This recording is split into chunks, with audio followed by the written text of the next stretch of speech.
All right, so let's jump into our big questions for both sides of the football. We will start with the offense. And I think the biggest question, or one of the biggest questions for the offense, and one that a lot of people would jump to right away and that we'll tackle right off the bat, is will the offensive line take another jump? And we've talked about the fact that there's a lot of guys returning. They all have eligibility after this year. They could be one of the top offensive lines in the country. They're already dealing with an injury. So can this line as a whole take another jump? This is something we should all be able to agree on.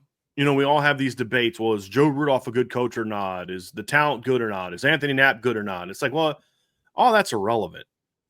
What we should be able to agree on is whatever the reasons that last year's line wasn't great, injuries, freshmen, whatever you believe, guys not at the right positions, coaching, I don't care what you think the reason is. Anyone being honest and objective should be able to look and say that wasn't just based on the play, a vintage Notre Dame offensive line. There are valid reasons why that wasn't the case. That's irrelevant. The point is, this is a big year for Joe Rudolph to say, look, it really, like, I thought about doing it, like making this a year 3 thing, because I think it's an important time for a position coach. Joe Rudolph, last year's line, in my opinion, was better than 2023. So when you have all the injuries they had last year, true freshman left tackle, all this, and you're better than you were the year before, when you had Joe Alt, Blake Fisher, Zeke Carell, clearly there's some development happening. There's some good coaching happening. But now it's about, okay, man, now it's time to take it to another level. Whether you think they were really good last year but not great, whatever you think about Joe Rudolph, Anthony Knapp, Ashton Craig, Billy Shroud, it doesn't matter. What we should all be willing to admit is there's another level that's expected from the Notre Dame offensive line. You are more experienced now, so you can't use that as an excuse like you could last year, because 6 career starts is an exceptionally low number for an offensive line coming back. Well, you're over 50 now. And then on top of that, all the snaps that Sullivan Absher got in blowouts, and Christopher Terrett got, and Gerby Lambert got, that you say, okay, now it's the talent is there, the depth is there, the experience is there. You're in year 3 of your offensive line coach, and you're in year 2 of learning the offensive system. All the pieces are in place for this to be an outstanding offensive line. And the reason this is key number 1 is because this is the unit that lifts everybody else up if they play to the level they're capable of. We know Jeremiah's a stud, and Jadarian's a stud. And we think Kedron and Neas and Jabron and Nolan James are all really good players. But the thing that can destroy a great backfield? An offensive line not getting the job done. On the flip side, we think those guys are studs. What's this going to look like when they are running behind a vintage Notre Dame offensive line? We all think CJ Carr has a chance to be a really good player. We think if it's Kenny Minchie, heck, I'm fired up about that too, because for order for Kenny to start, that means he had to beat out CJ. That means you're going to be pretty good. That can get negated real fast if your offensive line isn't doing well. On the flip side, if this offensive line does make a similar jump in pass pro this year, like it made in run blocking last year, big jump from year 1 to year 2, if it can make a similar jump in pass pro, all of a sudden, your young stud quarterbacks are feeling comfortable in the pocket. Good luck opposing defenses. Be praying for you, because this is not going to be good for you today. And so you can have a receiving core and a tight end we feel great about. But if the quarterback doesn't have time to throw, then they can't maximize their potential. So that's why this unit, above all other things, above quarterback and all this and all that, this is the unit that's going to drive this team's success. Either we're going to be talking about, boy, Joe Rudolph has really come into his own and he's really taken this unit to another level and raised the bar, or it's like, okay, if you can't get this line going, what do you need? 195 career starts before you can finally start saying, I can get the most out of my offensive line? Well, any offensive line coach can do that. So I think this is a big year for him. It's a big year for the offensive line, and it's time for Notre Dame to reestablish being that dominant offensive line, because I'll say this, we have not seen a dominant offensive line from Notre Dame since 2020. We've seen stretches. Or individual players. Right. Yeah. But we haven't seen it come close to what we think we like 2012, 2015, 2013 versus 2013. The offensive line gave up 8 sacks with Tommy Rees at quarterback. 2017, 2020, like we've seen some great offensive lines. Can this line get to that level? And if it does, it makes everything else so much better. So much better. If Notre Dame runs to the title game again or wins the title, we're going to look back and be like, what was it? CJ Carr will get a lot of attention for it, or Jeremiah Love, or Malachi, or Will Pauling, Jay Gray, all that. But at the heart of it, over off on the side, not getting any attention, but serving as big a role, if not bigger than anybody, is going to be Joe Rudolph hanging over there, smoking a cigar after the title game. And he's going to be like, yeah, okay, that's the foundation that was laid that led to this team winning the title because of how good the offense was. I don't think they can win it all without that unit being what it's capable of. And so I think that's the biggest question for me. So that's going to do it for our questions on the offense. Quickest segment in Irish breakdown history. Still went 20 minutes because the Driscoll couldn't stop talking, but it's all good. No, believe it or not, we do have a few more questions that we do want to get to on the offensive side of the ball. But do you guys agree? I mean, I think 100%. If the next 3 questions all get answered positively, but the offensive line looks like it did last year and the year before, right? Then there's a ceiling on this team that's lower than winning a title. Oh, absolutely. I mean, we spend so much time talking about the comparisons between quarterback play in terms of yards per attempt and the rating and wide receiver play amongst national championship winning teams. Go back and look at what the offensive line play was for Ohio State last year in the postseason, who was also an injured offensive line. Right. Will Howard was throwing out of some of the cleanest pockets that I had seen in a 4-game stretch playing against teams like Tennessee, Oregon, Texas, and Notre Dame. Why was Will Howard able to sit back and be comfortable in that game? Notre Dame couldn't get any pressure. A lot of different moving variables, but Notre Dame wasn't the only team that struggled to get pressure on Will Howard. That dude could have set up camp and cooked some meals with how much time he had against Tennessee and Oregon, truthfully. And so offensive line play is going to be huge. I think that's a great point. Notre Dame, and to the point where, and you guys can correct me or you guys can give me your point if you think so, but I don't think this offensive line has to be 2017 Notre Dame. No, it doesn't. No. Just elevated specifically in pass protection from where you were at a year ago, but continual improvements. 2020 wasn't 2017. 2020 was great because they just did their job and did it well. It wasn't just body on a body. It was a body on a body with a little bit of something extra. Liam Eichenberg was not as dominant as Mike McGlinchey. He wasn't as dominant as Ronnie Stanley, but he was as solid and steady of a left tackle as they've had since Zach Martin. Just, you weren't going to beat him. He wasn't going to drive you off the sideline. He wasn't going to take you 5 yards downfield and pancake you. He wasn't going to no-mash you like Quentin Nelson did to USC in 2017. He just was going to beat you all day long. Just win that battle all day long. Aaron Banks was dominant at times. Robert Hainsey was just like Liam Eichenberg. Not sexy, not going to blow people away. Dude just did his job at a high level every single snap. And I would argue that offensive line is the best they've had since 2017. And it was completely different than the 2017 offensive line.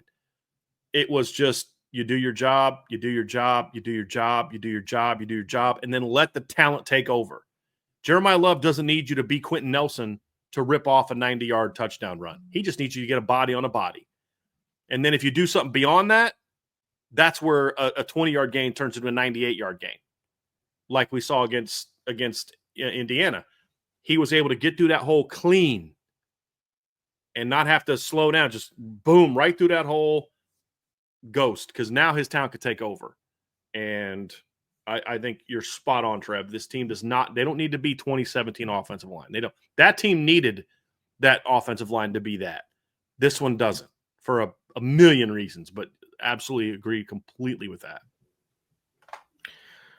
Another question, and I agree as well, but I don't want to rehash. So we're gonna pivot, and we're gonna go to the next question for the offense, which I think is another one that people are, especially nationally, because I think nationally they don't really know what to expect from this position. It's the quarterback, right? Is it going to be a strength, or is it going to be a stumbling block? Like, what is the quarterback going to be for Notre Dame this season and moving forward for that matter. I mean, this is the first time Notre Dame's used a homegrown quarterback in quite a while, since Ian Book. Does that sound accurate?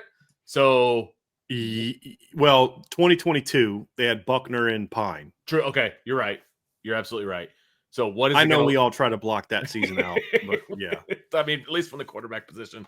So yeah, what is it going to look like, with a new starting quarterback behind this offensive line? There's actually there's a really good conversation going on about this on the message boards. And somebody, I think it was John A1, brought up his list of 3 things that he hopes comes right and 3 things that he hopes gets proven wrong. It was a fantastic post. And one of the conversations going on there is, what is the expectation around the quarterback play? And there's a lot of, Notre Dame has to have this ranked passing offense. They have to be in this ranked passing offense. And I was quick to remind people, hey, Notre Dame had the national championship game with the 101st ranked passing offense and an efficiency offense. They were like 79th in the country in yards per attempt last year, 7.1 yards per attempt. The quarterback play, for it to be considered a strength, CJ Carr, Kenny Minchey, they don't have to look like Joe Burrow or Baker Mayfield or Lamar Jackson, or it's very similar. I won't be upset if they do. No, not at all. But no, not at all. I mean, if that's what this looks like, post-game shows are about to be awesome. But I still think they're going to be anyways. But it's very similar to the offensive line conversation. Do your job. Do what's required. Brian puts a lot of awesome film breakdowns out on the message boards about, hey, this is where Riley Leonard excelled last year. These are areas where that were missed, and they were easy misses. For a quarterback, that gets filed in the cabinet of do your job.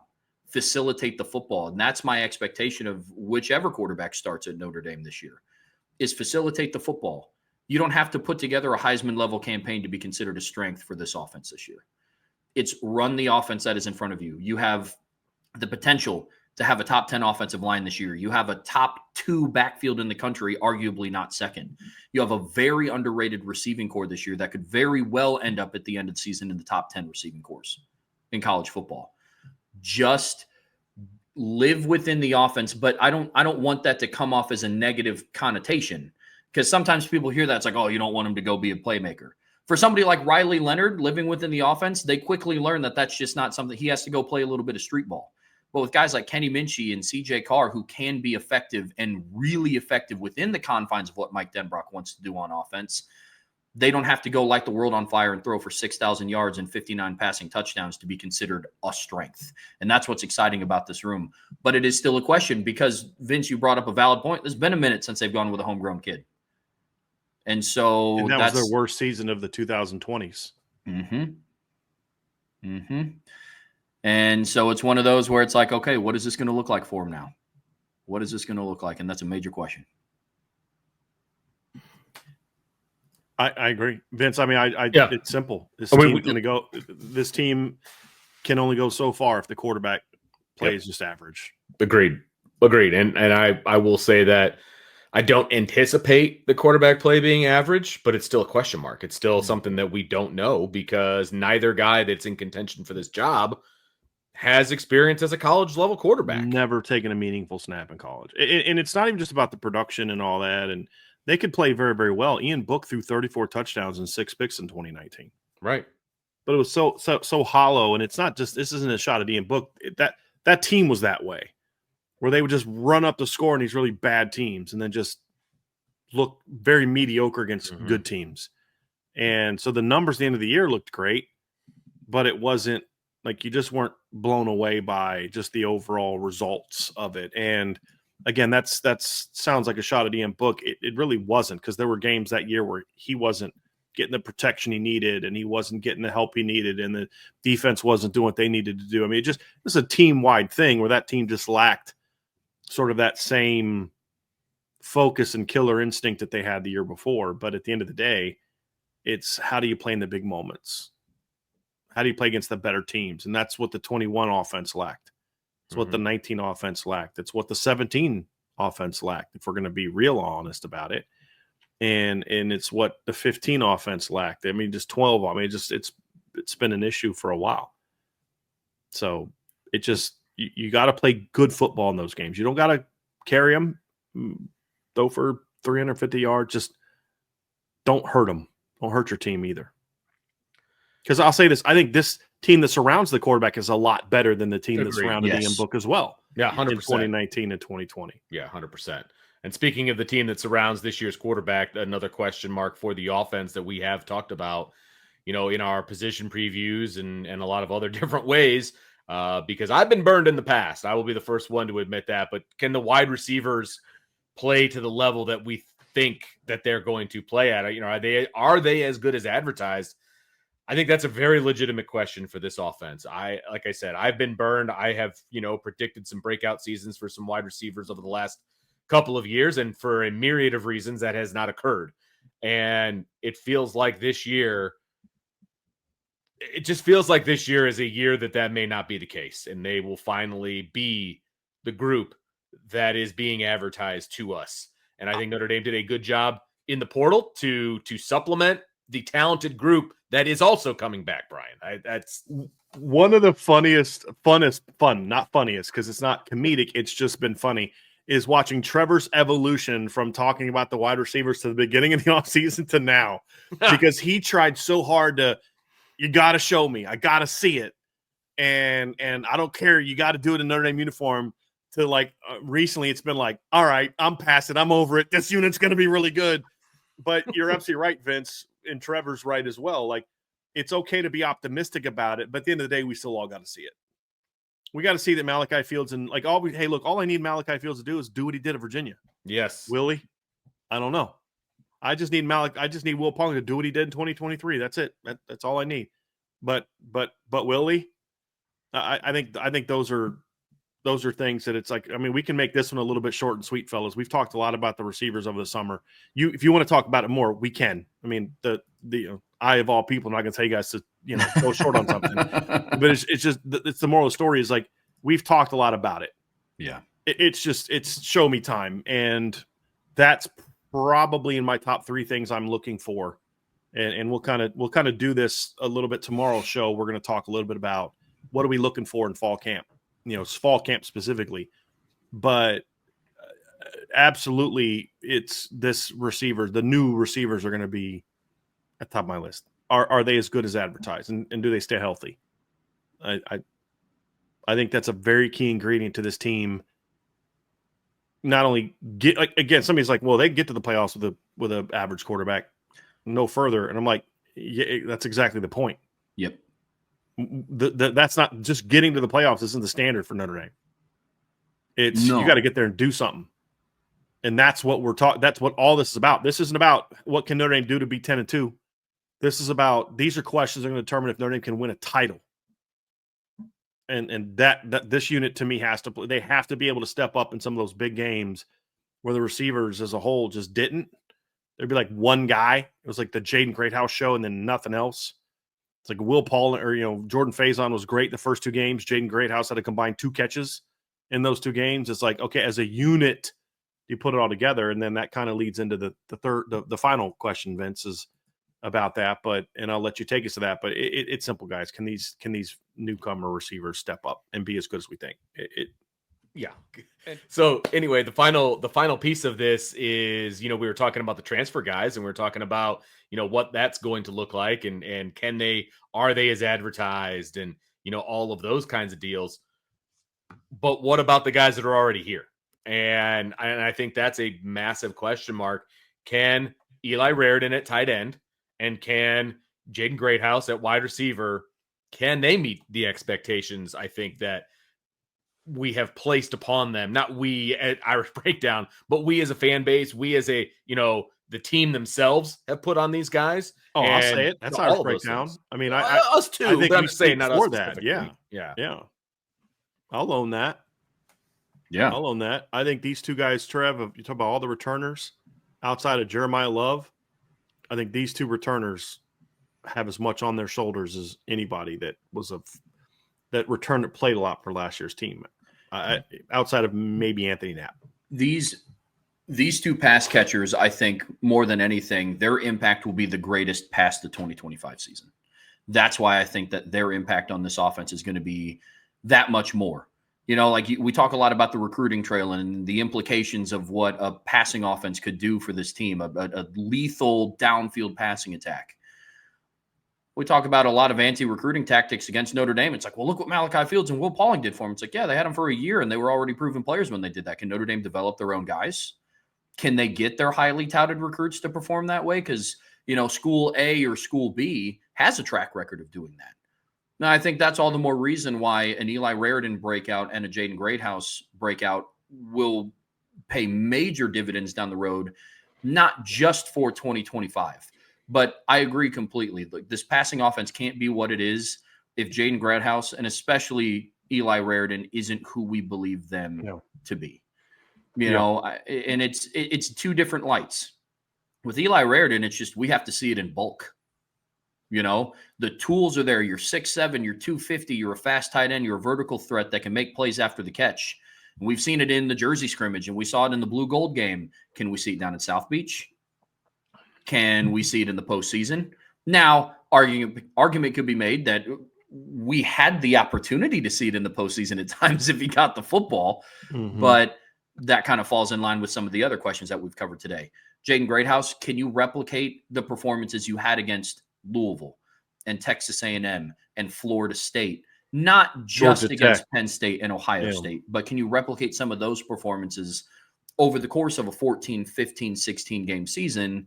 Not just did you see what he did in the semifinals in the national championship game, which I don't want to take away from what he did in those, but the dichotomy of you did that against Penn State and Ohio State, but then you also had like 6 games where you didn't catch a pass. Not all his fault, but what's the in-between with him? Those are two big questions, but they hold the key to this passing offense really blowing up, and then for all the implications of what it means after as well. Yeah.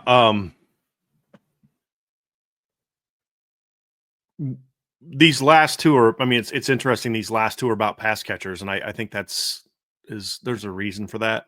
It's the final piece that you look at and say, look, yeah, you'd like to get better throwing a football, but Notre Dame had a dynamic quarterback last year in Riley Leonard. Maybe he didn't do it in the way we thought he would do it, but he did it. He was dynamic. But at the end of the day, it's kind of like you want to be able to look and say, like I said, the town around this coach, this quarterback's better than what it was for Ian Book. And I kind of mean that as an all-encompassing thing. O-line, tight end, receivers, defense, not specifically it's more talented at every position, because the one thing that Ian Book had in 18 and 19 is really good wide receivers. And it's been a while since we've been able to look at this room and say that's a group that scares people. And I know for a fact, like I said, I've been told this by some friends in the coaching business, that Clemson was way more worried about Notre Dame in 2018 than they were Alabama. And the big reason for that was, there's the defense and all that, but they were like, these are the kind of receivers that we're concerned about. Because they had 2 really good corners in A.J. Terrell and Trayvon Mullen, because they're like, we can cover them, and they're just so big that they can just go make plays. When you can have that type of unit, that people just have to spend a lot of time game planning for your pass catchers. When you've got a Jeremiah Love and a Jadarian Price in the backfield and the O-line, that's the difference between a really good offensive line and an elite offensive line, is because we can beat you however way it's almost kind of like choose your death. Exactly. How do you want to die today? Do you want to go down? You want to be big played? You want to death by 1,000 cuts? Like, right. What do you want us to run on you? Yeah. Do you want us to pass on you? Because you can't stop both. Right. And, yes, early on, teams are going to dare Notre Dame to throw the football. 100%. They should. They're smart to do so. And that's why these things are so important. If you go down to Miami thinking we're just going to run it down their throat and we're, the pass game is going to be afterthought, that's not going to go well. Mm-hmm. And it's going to start right away. So I think this is a very important piece. And before we kind of move on, because I kind of submitted the outline, but Trev, you sent me kind of some other questions that you had, and for the most part, our questions were in line. But you had another one that I thought was really interesting that I want you to discuss on the offense, which is how do they manage Jeremiah Love? And I thought that was really fascinating. I thought about that question from a backfield standpoint as a whole, but I think this is very fascinating. I'll let you kind of just dive into that a little bit and where you were coming from on that and why it's a question mark and what impact will it have on the season to be answered appropriately. Yeah, absolutely. There's a common, I guess you call it a stereotype around Jeremiah Love that, through the first quarter of the season, because you're on the road against Miami, you're at home against Texas A&M, you end September on the road against Arkansas. It's like, well, they got Jeremiah Love coming back. He's, the best running back in college football. He's probably just going to carry the brunt of the workload. It's like, okay, well, what we saw last year is a player between rushes and receptions combined average like 11.97 touches a game. Postseason affected those numbers a little bit because he only carried the ball like 4 times against Ohio State and he only carried it like 6 times against Georgia. So, but averaging out, it's around 11 to 12. And we still saw him a little banged up for the postseason. How do you manage his workload is one aspect of this question. I think that's why the O-line play has to be up to par, and that's why the quarterback question is such an important one, because it's how much can you put on the shoulders of Jeremiah Love? Because it's not going to be a secret who their most proven offensive weapon is going into the 2025 season. If you're a defensive coordinator and you're game planning against Notre Dame's offense, you have number 4 in the backfield circled every single week. Every week. And it's not that last year he was a surprise. I don't want to paint this picture that he came out of nowhere and nobody saw it coming. He was a dude. But it's even going to be and Texas A&M recruited him heavily and gave him a big NIL offer before NIL was a thing to try to get him there. Mm-hmm. They were very well aware of who Jeremiah Love was. Jadarian Price is from Denison, Texas. Yeah. They were very well aware of who Jadarian Price was. So yes. You are correct, Trevor. But it's what is his workload in those games? That's one aspect of his management. 2, where do you line him up? Because now that teams are so aware of Jeremiah Love, it's going to be a where's Waldo whenever number 4 is on the field. Do you line him up in the slot? Do you bring him out in 21 personnel and motion him out? Do you flex him out wide? Where do you line him up? What do you do with him? It's another aspect of his management. And then big picture, he's getting a lot of preseason, well-deserved preseason hype. He was on the Doak Walker Award watch list and he was on the Maxwell Award watch list, and he's a dark horse for the Heisman. How do you kind of where is the secret ingredient for getting him enough touches to make sure that you have team success? But also, it takes a back seat to overall team success, but you also want to see players like that succeed. And you want to see somebody like Jeremiah Love and the fruits of his labor come to fruition, and you see him get a little bit of that individual glory as well. Some of that will be a byproduct of the team being extremely successful. But we've seen other teams before in the past kind of fall into this, and not just at Notre Dame. It's like, yo, we got this guy here. Let's get him 25 touches a game because he's a preseason Heisman hopeful and he could be a Maxwell Award guy. Kind of falls in line with the work management question, but his management this season is going to be extremely interesting. We know that with Riley Leonard leaving and all of his touches from last season, those are going to get dispersed somewhere. What's the breakup of that? Does Jeremiah Love get 75% of his rushes? Does he, do they split it in the backfield, relatively evenly between Price and Love? How involved does he get in the pass game? Because I think there's a tendency to quickly just be like, oh, their offense will be fine, bare minimum, because they still have Jeremiah Love. But they're not just going to line up and run inside zone and duo with him 30 times a game and just wait for him to break off a 65-yard, 75-yard touchdown run. How do you manage him? What does that begin to look like? You throw in the new running back coach in that mix as well, to see what that rotation will start to be. So that is another question that I have on offense to make sure that he is good to go. Because for all the promising things we did see Notre Dame have in the postseason, outside of his 98-yard run and his 2-yard run, Jeremiah Love, because of health and other factors, was kind of a non-factor in a lot of the postseason games. Outside of that, those 2 plays and that 3 straight carries against Penn State to start third quarter. That was really it. Yep. How do you manage him to make sure that he is fresher this year? That'll be interesting as well. That's good. I think I love that, Trev. How are they going to use him in different ways? And then how do they – because you don't want to back off his workload, because if you do, you got to get to the playoff first. You can't just assume it's going to be there for you and then not use him, and then all of a sudden you get beat. But how do you properly manage him where he's impactful, but also that you're utilizing all the assets that you have? I think is going to be very interesting. And can Jawan Sider do that as masterfully as Dylan McCullough did? That's going to be a big question that we should raise as well before we move on to the defense, because I think that's going to be a very, very important piece of this whole thing. Because I think it's a balancing act, right, between what's best for the team, what's best for Jeremiah Love, what's best for his family, all of those things, right? I mean, those are all pieces of this to take into account and consider. And I think Dylan McCullough did like you said, a masterful job of that, because I do think that he took all of those variables into account when it came to who was on the field and when.